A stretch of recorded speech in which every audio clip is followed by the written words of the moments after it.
performance by an actor in a supporting role. I realized I forgot to name off some of the nominations, so people that are listening like should probably know like what we're comparing it to.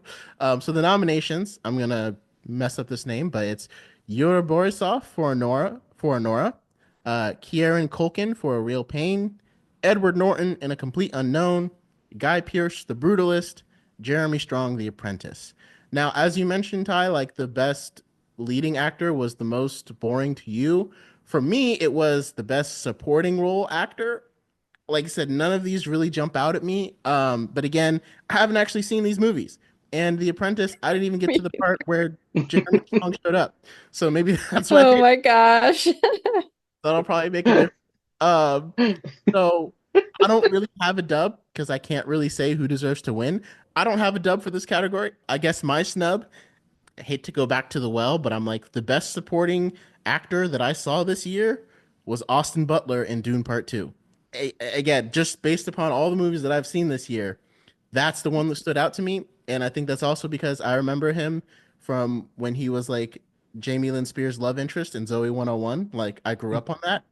And so him transform into this psychopathic killer, I'm Mhm. like, you put the two side by side, and Yes. Yeah. night and day doesn't even do it justice, right? Mhm. And so, and like I feel like a lot of people when they try to play psychopaths, they often just kind of either they're like trying to do their best imitation of Heath Ledger's Joker is what I feel like I see whenever I see psychopathic villains right now. And I feel like Austin Butler did a good job of going to Frank Herbert's Dune and being like, okay, I'm going to play this character the way that Frank Herbert wrote it and the way that Denis Villeneuve scripted it, and it's going to be my own performance. And I felt like he wasn't trying to be anything other than Fade Ratha. And I really appreciate that. And, he was kind of terrifying. And it was very satisfying to see Timothy Chalamet defeat him, at the end of the movie. So that would be Yeah. my snub that I think I would have win is Austin. And again, I feel like everyone was lauding Austin Butler's performance, but because it had been so long, we kind of forgot about it. And I'm like, I don't feel like you can tell me that he wouldn't have been nominated had this movie come out in September, Mhm. October, closer to when the Oscars go. But 'Cause they both had whole movies come out since then, between A Complete Unknown and yeah, then Austin Butler did, was it The Bike Riders? Bike Riders. Yep. That, yeah, like Hmm. they've had whole other movies since Dune Yep. Part 2. And Hmm. Doom Part 2, it was supposed to come out last year. It only got delayed because of the strikes. Mhm. So that would be really interesting to see. But last year would have been going up against Oppenheimer and Barbie, which, obviously Mm-mm. but That would it have was been interesting. But it was scheduled explosive. in November, right? So it would be like, would it have been like the explosive? I just got that. Sorry. Thank you.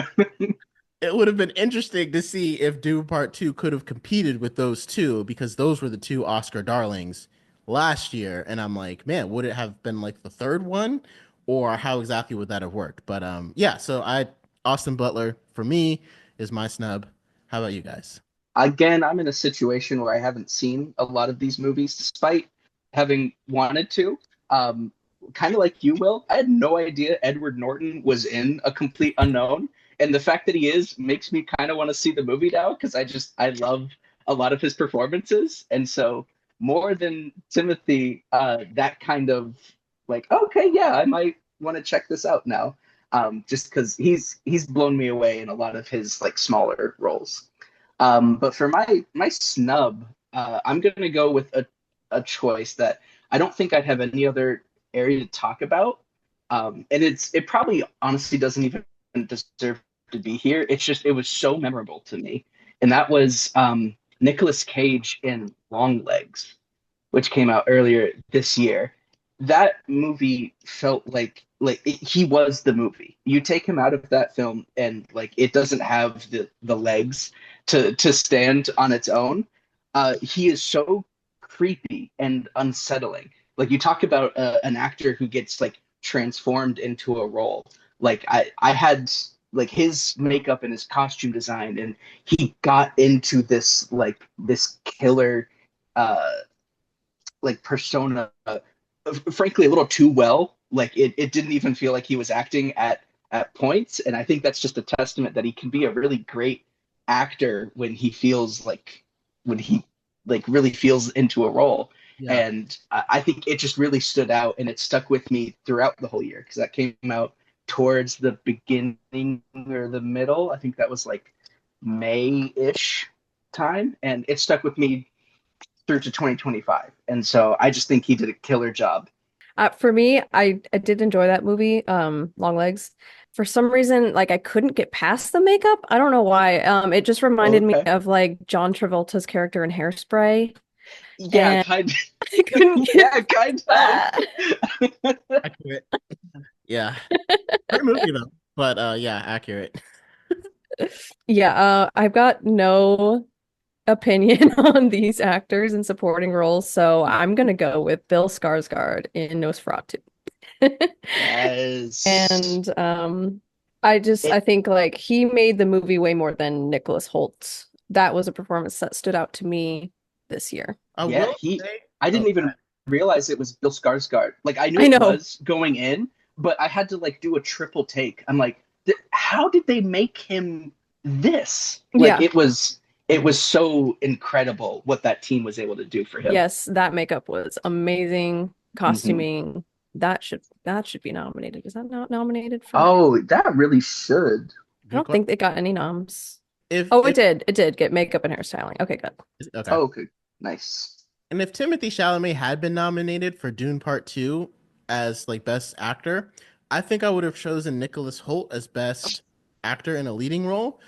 But for Juror Number Two, which is a movie that came Hmm. on Max, and a lot of stream movies aren't really getting a lot of love in the Oscars unless they do like super, super well. But I thoroughly enjoyed that movie. That movie was incredible to me, and I did really love his performance in it. So I think if it wasn't for the Timothy Chalamet snub that wasn't really snubbed because he was also nominated, I would have chosen Nicholas Hoult. Yeah. Yeah, I did enjoy his performance more in that movie than Nosferatu. And yeah, I watched that after you recommended it, and it was well, have you seen 12 Angry Men? 12 Angry. I have not seen 12 Angry Men. Is It's that also on basically Max? that, but with a little more. So 12 Angry Men, when did that, that's an older movie. When did that come out? 2007. Oh, the 2007. No, old one. 57. Oh, wow. Yes, 1957. yes. So that's about basically you just sit there and watch the jury deliberate. But then the juror number two, this one that came out has like that whole other layer of story, which was really intriguing and it really like hyped up the movie a lot more because 12 Angry Men, you're just like sitting there, you're learning a lot about what the jury does and how you have to think about is he guilty or is there no proof of wait, what is it? Reason, because it's got to be reasonable. Beyond a Yeah, reasonable doubt. yes, beyond a Yeah. reasonable doubt. Yeah. So definitely recommend watching that one. Hmm. I will add it to the list because I just seen that one and I saw a movie with Hilary Swank and Sam Rockwell that came out a while ago. Oh, it was like 2010, but I can't remember the name of it. And I love legal dramas like Lincoln Lawyer. Law and Order is one of my favorite shows. So anything that has to do with the courtroom, I'm there because My cousin Vinny, just love it. Legally Blonde. Yes, I'm not even being sarcastic. I love both of those yes. movies for their courtroom scene. So good. I would say for challengers, both Mike Feist and Josh Mhm. O'Connor. I think both of them should Yeah. have been nominated because they just both give such fantastic performances in that movie. If I had to Yeah. pick one for each one, I would say Mike Feist for best actor and Josh for best supporting. But there's a moment, and I don't want to spoil it, but there's a moment in Challengers where it's just Mike Feist, just his facial expression, which of course that's the visual storytelling of film, of course. But there's a moment when he's looking at there's actually two moments actually I think one after the other where he's looking at Zendaya's character from across the room, and both times she does not know he's there, and just the look on his face is just so it's just so like complex and heartbreaking, and it just makes you feel so much for him, and I just think that those moments even like almost a year after seeing the movie or half a year, whatever, those moments just still stand out to me. And I think he's such like an underrated actor. I can't remember if he was nominated for West Side Story or not, but he was also just phenomenal in that movie, in both the vocal and the dance, but also just in his acting. He was just so great in that film. I haven't seen West Side Story, so I can't remember if he was in it or not. I wanted to try to see The Brutalist, but it was 3 hours and a half long. So that made it really like when we were doing our Hey, Grammys. but it does have an intermission. It does have an internet. Okay, Yes. yeah. The last time I watched something with the intermission was Hamilton. Nice. No, Jake and I always talk about that. We always say everything needs an overture and an intermission, which this one does both. And Yes. so we definitely have to watch that. Yes, more movies. Every movie needs an intermission and an overture. Um, they are so they're so great at setting the tone and the mood for a movie and just getting to sit in silence and just ponder what you're about to see or what you've just seen, even part of a story, and just having the score just like take you away somewhere. Like some like an example I can think of is the first Star Trek movie from 1979. Jerry Goldsmith's score in that movie is just absolutely phenomenal, and just the overture of that film it gets you just such in like such the vibe for that movie, and it's just sorry, my daughter's awake, she's making noise. So if you can hear that, I'm sorry. But just the way that just that movie begins, just takes me away to where the movie is going to take you, and it just puts you right in the mood. It's also I'm a little biased because it's one of my favorite pieces of film score. But for all overture movies, like even a movie like RRR, which is one of the greatest things ever made. That movie has like a few minutes of credits at the beginning, and it just sets you up and just hypes you up for the film you're about to see. And also there's that recent trend of two-part movies, like Dune was technically not a two-part movie. It's kind of in a gray area because they filmed them separately, but especially like finale films like The Deathly Hallows or Breaking Dawn, or even though they didn't get to do part two, there's Allegiant also, which Matt, you knew I had to mention. And Um, but Endgame, but like yes, and Infinity War and Endgame, exactly. Thank you. mhm. Just those movies, yeah, it's why not just make it a single movie that's 4 or 5 hours long? Like, I know some people wouldn't love that, but I would not mind that. Like, okay, yeah, like Infinity War and Endgame, like having to wait a year, like that was torture. But imagine or same thing with Across the Spider-Verse and Across the Spider-Verse Part Two. Like imagine like it ends, and then instead of having to wait for an interminable amount of time, we would get an intermission, and then we get the last half of that 5 hour movie. Would we have to wait a couple more years for the first half? Yes, but it would feel like such a more rewarding experience because it feels like one long consecutive story. that, In that some respects. that friend of mine Yes. who I said was a Star Wars father, we went to go see Yeah, Across the Spider-Verse with him and his yeah. daughter. And when they Mhm. finished it, she was like, they didn't finish the movie. I was Exactly. dying. I also love Jake how you keep like turning to look because I know your daughter woke up. It's just cracking me up every single time because I'm like that's that parental that it's kicking in obviously. You're good. You're good. Mhm.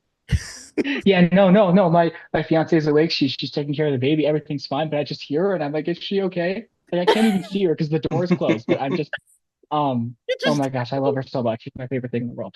Um but yeah, so just oh, also another recent example would be Wicked. Like because Wicked Mhm. is part from what I understand, it's Wicked part one, and then they're doing part two next year because they're doing the whole play. And I think, and I also have not, I know Maddie's, correct me if I'm wrong, I think you're a pretty big fan of the original musical, but having zero knowledge of that, I know Wicked part one is quite long, but who's to say it might not be a better, not better, but it might be a more complete and more satisfying film experience, like when you have both of them together and you can double feature the two parts together, and it'll feel more of like a cinematic whole. Like having to wait 3 years, plus I have my feelings about all the delays, but having to wait 3 years for Dune Part Two, um, just like just like it feels so much more complete now that we have both parts. Your So that's life just kind of stopped and something.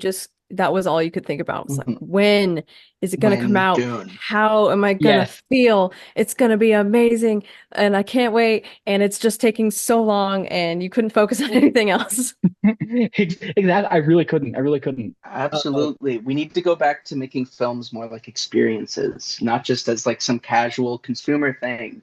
Give me an Yes. intermission. Let me go out and talk with the other patrons about the first Mhm. act. And the Yes. nominations, they should, I mean, the Oscar nominations should really come out a lot earlier than like the Grammy nominations. They come out and then like 2 months is when it kind of drops.